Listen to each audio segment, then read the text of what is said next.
It's quite wonderful to get to know these composers as people, and it is, of course, a great privilege. Chopin is not at all like I might have thought he would be. He's not melancholy at all. He's quite light-hearted. His conversation is bantering, and he often teases and makes little jokes. He's a very quick worker. He works far more quickly than any of the other composers. And I've also found that he's very considerate.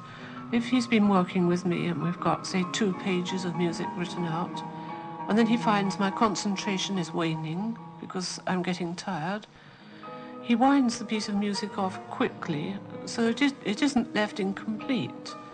But then sometime later, this can be weeks or months later, he'll come along and say, well, now I'll give you the rest of such and such a piece of music.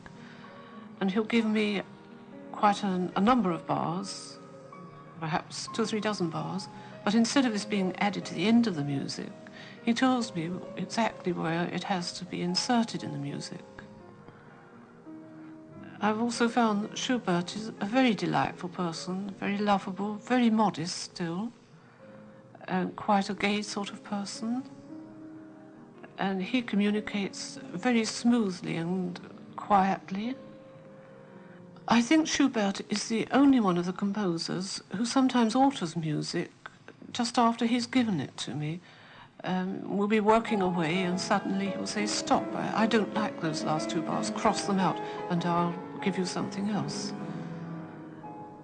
All the other composers seem to have the music prepared before they bring it to me, but it's as if Schubert is still composing the music as he actually gives it to me.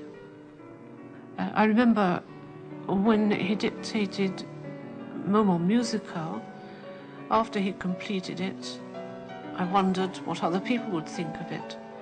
And Liszt stepped forward and he said, that piece of music is both excellent and exquisite. And I found that a number of people agree with Liszt. I was delighted to find Liszt so generous in his praise of another composer's music, which I understand is typical of this great soul. When Liszt first began to communicate music to me at length, he used to do so by guiding my hands over the pianoforte keyboard, rather in the same manner as automatic writing is performed.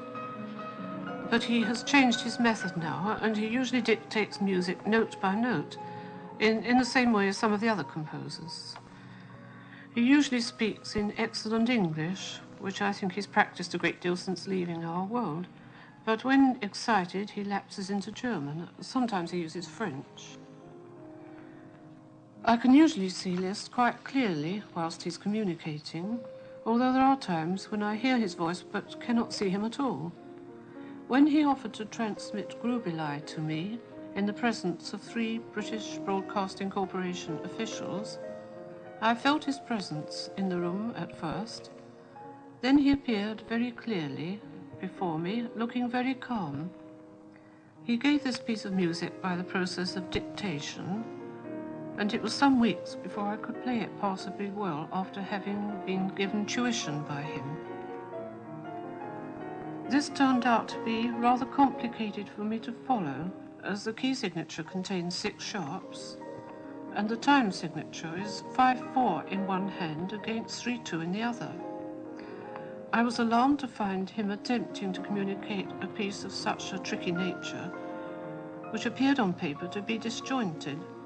I asked him why he did not choose something more spectacular, such as a new Hungarian Rhapsody, which I thought would make a greater impression on the BBC officials. But he replied, with a little smile, that he thought the music he was giving to me would be far more impressive to them than a Hungarian Rhapsody. After I had taken down about 2 dozen bars from him, I wanted to hear what the music sounded like. On paper it appeared to me rather strange-looking, with accidentals thrown in apparently indiscriminately, strange-looking chords. So I turned to the BBC officials and asked whether they would mind if I tried to play it over. But alas, I found I couldn't play it because I couldn't get the right rhythm. I found it quite impossible to cope with 5/4 against 3/2.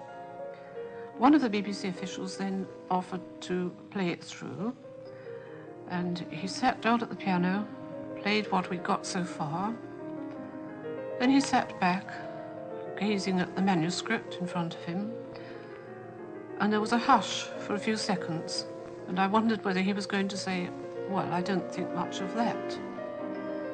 But he turned round to me very slowly and said, "Mrs. Brown, I think you've got something here." You can imagine how relieved I was to know that the music Liszt was dictating was actually something considered quite valuable. At first, I didn't care very much for Grubelei, but now it's grown on me, as some pieces of music can, and I think perhaps it's one of the most beautiful pieces Liszt has ever dictated to me or given to me. He must by now have communicated some 200 pieces of pianoforte music of various types, Hungarian rhapsodies, very complicated pieces which are difficult to play, and some which are not so difficult but are perhaps quite enchanting to listen to. But I think of all the pieces he's given me, this one is the most precious to me, especially as he so kindly communicated it in front of witnesses.